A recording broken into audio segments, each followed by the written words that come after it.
uSports Central Adam Deal, Charles Ashley Longham with you. Listen, Charles, I don't want to talk about our next topic because I'm just upset. Lobo fans out there are upset. We have to. 3 and out here. It's time to discuss the New Mexico Lobos and their loss to Utah State 63-60 at the pit on Saturday. It's a rough one, man. Man, come on. What is going on right now with New Mexico? Can't shoot. Defense is great, but it doesn't matter if you can't score. Very true. Right? So now the Lobos tied for 7th they're in the Mountain West Conference. Ooh, that's ugly. So you have a Utah State team that learned from the first matchup, right? They said they're not a very good shooting team. So they went man a little bit, and they said, forget this. They're only scoring down low. So they went zone, they started doubling the bigs, and they dared our guys to basically knock down shots at home. And they couldn't do it. So usually you're thinking, at home, so home cooking, open threes, we're going to knock these down. No, Nope. 3 for 15 from the three-point line. Not a good percentage. And then you have a Utah State team that shot nearly 48%. Jalen Moore got hot. Collette got hot. He was getting good rebounds, tough effort. They got that lead and never gave it back. So you're scratching your head as a Lobo fan because you're thinking, we have a great defensive team. We limit our turnovers. They only had 10 turnovers. What are we missing? And what they're missing is Cullen Neal. They miss a knockdown shooter that when you can't get anything going, they're going to step up and just knock down a shot. That's what Cullen Neal did. It's well said. A long time. It's well said. Cullen Neal, I think, is a big part of this program, and people have to realize that.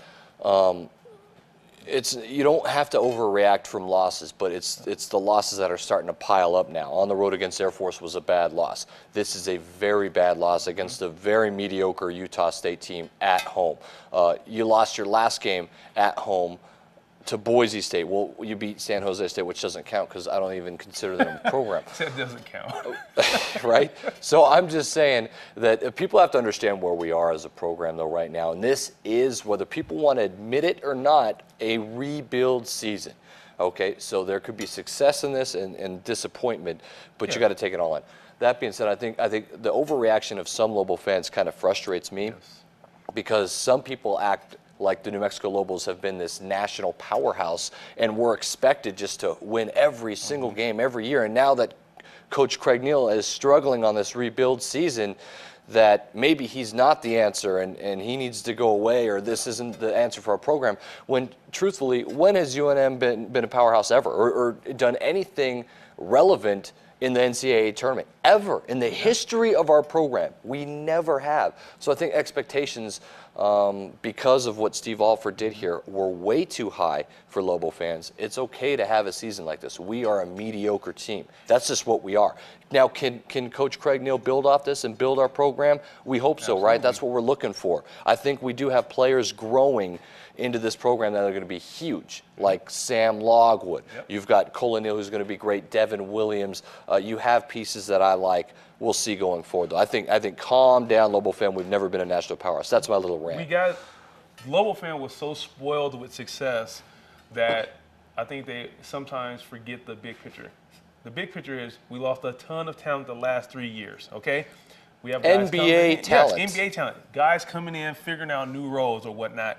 You're going to have a bumpy season. It happens to the best of us. So you're 14-9, you're 6-5 in the conference. You're sitting there looking from the bottom to the top thinking, man, we should be there. But at the end of the day, a lot of these guys are coming back. We're only losing 2 guys from this team. Slow it down. We have some transfers coming in that are Let going to Coach come and Neal help run out. this program because I think he's the right guy, and just cool it. Just relax. And maybe something happens at the Mountain West tournament.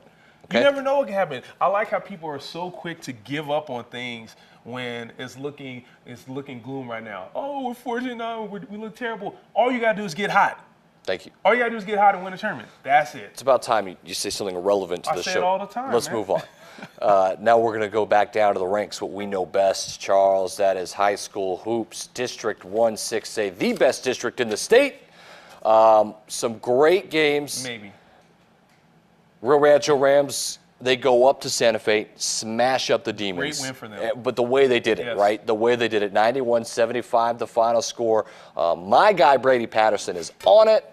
This team is on it. Coach Salata is on it. He's on it. All right, that's a just the way that they beat Santa Fe, who's been tough to beat on the road at Santa Fe. They're looking like one of the better teams now in the state, Rio Rancho. And then you see, we'll talk about it all, Charles, but you'll see that Cibola goes up and they slip up to their rivals, Volcano Vista. This score is not incorrect. This is the correct score. 28-24 is the final. Coach Brown, a little stall ball. It's okay to admit. I mean, no one will admit that stall ball. No, it's a lot of missed possessions. No, it was stall ball. Volcano's trying to hold them scores down. They don't match up talent-wise with most teams in the state. They got a couple of guards that could get it done, though. I think it's genius. A lot of people are screaming for a shot clock, Charles. No way. That's great coaching, great execution. It's a good win for Volcano.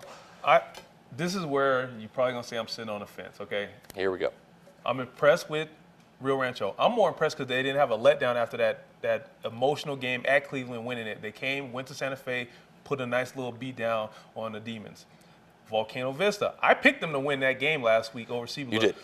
For this reason. I know Coach Brown is a mastermind. He figured out I might not have the scores. I might not have the guys who can get me 20. But what I do have is my guys are disciplined. They're going to play the defense I want them to. They're going to run our offensive sets, albeit the sets are being run to not score. But at the end of the day, you get the W, you figure out a way to win, and that's what he's doing. My only complaint I've ever had with this type of execution, so to speak, this type of game plan, is that I feel the coaches do that more out of their own selfish reasons. They don't want to lose because your players aren't. Look, to me, your players aren't developing as much if you're telling them just don't get a layup. It depends on what kind of talent you have, and I think Volcano Vista has a couple of guards, but they're not as deep as most teams. No. And if they run offensive sets, they try to play an up and down court game with Cibola. It's not going to end well for them. So I don't see any problem with this, unless all these players are expected to go play college ball, which is not probable at any state. Then not probable, but you coach kids I don't know. To try to get them I think where. it's a great execution, great discipline. I mean, these kids are taking smart shots. A lot of people, this started a debate, Charles. A lot of people want a shot clock because of the way Volcano Vista is playing, and I don't think there's any room for it in high school ball. Okay, to me, there's a difference between playing stall ball and executing plays to get the best shot possible. I'll give you a great example. It's stall St. ball. Mike's, to me, plays to score to get the best basket. So they score between like the 44 to 50-point range. When you're scoring 20 points a game, that's stalling the game. You're holding the ball. You're not even looking to score. So I can see the argument. I agree with stall ball. I'm never going to. They're going to be a difficult outcome tournament time because of that. They have a great win at Carlsbad. And then they have this great win here. Actually, Volcano Vista has a lot of really good wins on their resume. Yeah. And they're keeping it tight in district play. They're 3-2 in district. They're right there. Just saying. Come on back. We'll talk about the rest of the districts when you return.